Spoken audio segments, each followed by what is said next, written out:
Hello दोस्तों, क्या हाल है। तो आज की वीडियो में बात करने वाले हैं कि अगर ऑडिटर क्वालिफिकेशन दे देता है किसी कंपनी के अंदर तो क्या घटना घटती है कंपनी के साथ, क्या सहना पड़ता है एक कंपनी को, उसके बारे में आज हम डिस्कशन करने वाले हैं एक पर्टिकुलर वीडियो के अंदर। तो बने रहिएगा पूरी वीडियो के अंदर, होपफुली आपको चीजें समझ में आएंगी, काफी सारी चीजें सीखने को मिलेंगी आपको।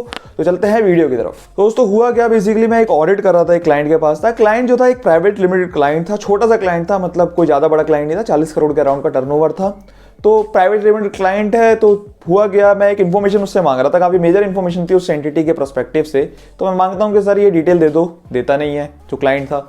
3-4 बार मांगी, क्लाइंट ने डिटेल नहीं दे पाया। मतलब यही बोलता कि सर देता हूँ, 3-4 दिन में दे रहा हूँ, 2 दिन में दे रहा हूँ, 1 दिन में दे रहा हूँ, कल दे दूंगा, शाम को दे दूंगा, अभी दे दूंगा। इस तरीके के बहाने बनाया जा रहा है, कुछ ना कुछ दिक्कत बताया जा रहा है और डिटेल प्रोवाइड नहीं कर रहा है। बट तो हुआ क्या, मैं अपने सीनियर को कॉल करता हूँ, बताता हूँ कि सर इस तरीके की सिचुएशन है और बताइए मेरे को क्या करना है अब इस केस के अंदर, मतलब क्या कर सकते हैं अब इसके अंदर, क्योंकि क्लाइंट डाटा दे नहीं रहा है। तो मेरा सीनियर बोलता है कि एक काम करो, क्लाइंट को जाके सीधा सीधा बता दो, भैया अगर तूने डाटा नहीं दिया तो हम तेरी रिपोर्ट को क्वालिफाई कर देंगे।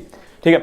तो अब क्या हुआ, क्लाइंट पहले तो सुन लेता है कि ठीक है क्वालिफाई कर देंगे, उसको पता लगता है कि उसको समझ में नहीं आता डाटा, लेकिन वो अभी भी प्रोवाइड नहीं करता। तो 2 दिन फिर हो जाते हैं, डाटा प्रोवाइड नहीं करता। मैं अपने सीनियर को कॉल करता हूँ, मैंने कहा सर वो तो डरा भी नहीं, क्वालिफाई आपने बोला कि रिपोर्ट कर देंगे, वो तो अभी भी डाटा नहीं दे रहा। तो सीनियर बोलता है जाके दोबारा बोल। मैं जाता हूँ दोबारा जाके बोलता हूँ कि सर अगर आपने डाटा नहीं दिया तो मैं आपकी रिपोर्ट को कर दूंगा क्वालिफाई। तो जो क्लाइंट होता है फिर सुन लेता है कि ठीक है। फिर मैं अपने सीनियर को जाके फिर बोल देता हूँ, मैंने कहा सर वो तो डरता ही नहीं है, हम बोलते हैं क्वालिफाई कर दूंगा, वो तो बोलता है कि ठीक है, मतलब जो भी है उसको तो लग रहा है कि मतलब मजा आ रहा है उसको तो सुनने में। तो मैं अपने सीनियर को जाकर बोलता हूँ, तो सीनियर बोलता है 2 दिन और वेट कर, अगर डाटा आता है तो ठीक है, अदरवाइज फिर जाके बोलियो कि क्वालिफाई कर देंगे, है ना। और रिपोर्ट, हमारी जो ऑडिट रिपोर्ट की डेट है वो भी पास आ रही है। तो मैं गया, 2 दिन वेट करा, मैं जाके बोल दिया, मैंने कहा सर इस तरीके की सिचुएशन है, हमारी ऑडिट रिपोर्ट की डेट पास आ रही है, अगर आपने नहीं दिया, अगर आज डाटा नहीं दिया तो आज मैं क्वालिफिकेशन के लिए बोल दूंगा, अपनी जो टीम है, इंटरनल टीम है, और आपके उस हिसाब से आपकी रिपोर्ट बनेगी, प्रिपेयर होगी।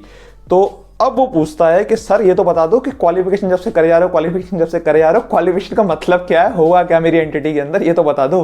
क्या बढ़िया था गुरु।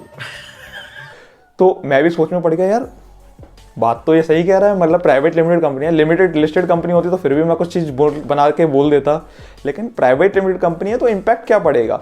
तो उसके बाद जाके मैंने रिसर्च करी, थोड़ा समझा चीज़ों को, सीनियर से डिस्कस करा, उसके बाद जाके मैंने उसको बोला कि सर इस तरीके की सिचुएशन है, लेकिन समझा क्या उसके बारे में आज हम डिस्कशन करने वाले हैं आगे वीडियो के अंदर। तो आपको भी जाके समझ में आया, अगर आपसे कोई क्लाइंट पूछता है कि भैया क्वालिफिकेशन का होगा क्या इम्पैक्ट मेरे ऊपर, तो वो आप बता सकें, तो इस वीडियो के अंदर उसके बारे में डिस्कशन करने वाले हैं। तो पहला जो है वो ये है कि अगर आपकी जो कंपनी है वो लिस्टेड है, या अगर आपकी प्राइवेट लिमिटेड कंपनी भी है, तो अगर आपका स्टार्टअप कल्चर है, कुछ भी है, तो आपका जो शेयर का प्राइस है वो डाउन आ जाएगा। यानी कि स्टार्टअप की भी एक वैल्यूएशन होती है, तो वो जो ऑडिट रिपोर्ट होगी वो उसके ऊपर इंपैक्ट डालेगी। अगर वो लिस्टेड कंपनी है तो उसके जो प्राइस है, जो लिस्टिंग प्राइस है, उसके ऊपर इंपैक्ट डालेगी। तो इस तरीके की अगर कोई भी क्वालिफिकेशन आती है, तो आप देखेंगे न्यूज़ के अंदर भी अगर कोई क्वालिफिकेशन आती है तो उस दिन उसका शेयर का जो प्राइस होता है वो डाउन होता है ना। कुछ अगर कोई मेजर क्वालिफिकेशन है तो काफ़ी दिन तक वो डाउन रहता है।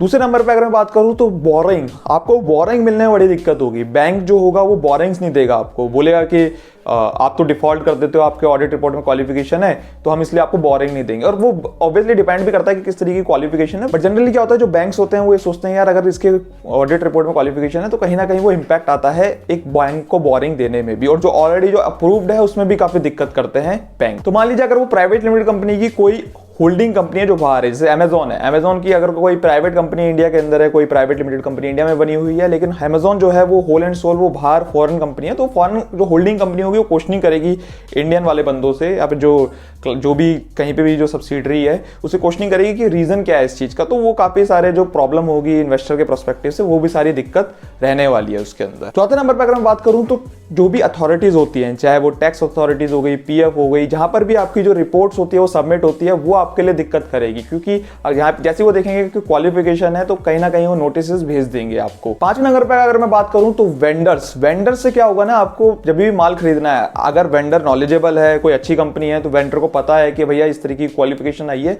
तो वो आपके साथ डील करने में बड़ी दिक्कत करेगा। या फिर वो डील भी करेगा तो बोलेगा भैया पहले एडवांस दे दो, उसके बाद ही मैं आपके साथ डील करूंगा, क्योंकि भैया आप तो क्वालिफिकेशन लेकर बैठे हुए हो और इस तरीके का अगर कोई क्वालिफिकेशन है, कोई मेजर क्वालिफिकेशन है तो डील ही नहीं करेगा, बोलेगा पता नहीं कैसी कंपनी है। तो इस तरीके की सिचुएशन भी आ सकती है वेंडर्स के साथ, मतलब वेंडर इस तरीके की सिचुएशन भी क्रिएट कर सकता है। नेक्स्ट है आपका जो कस्टमर्स है, कस्टमर्स भी आपके साथ डील करने में थोड़ी सी दिक्कत करेंगे। वो सोचेंगे यार इस तरीके की क्वालिफिकेशन है, जब मर्जी कंपनी बंद हो सकती है अगर कोई मेजर क्वालिफिकेशन है तो, और इसलिए उनको एक रिस्क रहेगा कहीं ना कहीं कंपनी के साथ डील करने में। साथ में नंबर क्या होता है ना कि जब एक ऑडिटर क्वालिफिकेशन देता है, जैसे मैंने आपको बताया जो ऊपर के पॉइंट्स बताए, उनकी वजह से कभी कभार कंपनी की सीज भी हो सकती है जो गोइंग कंसर्न है, यानी कि उसके ऑपरेशन पे भी इंपैक्ट आ सकता है। जो मैंने चीजें बताई उसकी वजह से कंपनी के मेंटल हेल्थ, मेंटल जो डायरेक्टर्स हैं उनकी हेल्थ, इन सब चीजों पे इंपैक्ट आ सकता है। उसकी वजह से जो कंपनी का गोइंग कंसर्न है वो भी सीज हो सकता है। तो ये इंपैक्ट होते हैं जो आपके एक ऑडिटर क्वालिफिकेशन की वजह से इंपैक्ट ये सारे आ सकते हैं। इसलिए कंपनीज डरती हैं कभी भी ऑडिटर की क्वालिफिकेशन लेने से। ये जो इंपैक्ट आते हैं कंपनी को मेजरली इंपैक्ट कर देते हैं। 1 साल की क्वालिफिकेशन होती है लेकिन इंपैक्ट काफी लंबा हो जाता है। आई होप आपको इस वीडियो में समझ में आया होगा कि ऑडिटर क्वालिफिकेशन का क्या इंपैक्ट होता है कंपनी के ऊपर। अगर आपका फिर भी कोई इससे रिलेटेड डाउट है तो आप पूछ सकते हैं यार कमेंट सेक्शन में। अगर आपको वीडियो पसंद आई तो लाइक जरूर करना, बाकी यार शेयर जरूर कर देना अपने दोस्तों के साथ। बाकी फिर तो मिलते हैं नेक्स्ट वीडियो में। Thank you so much.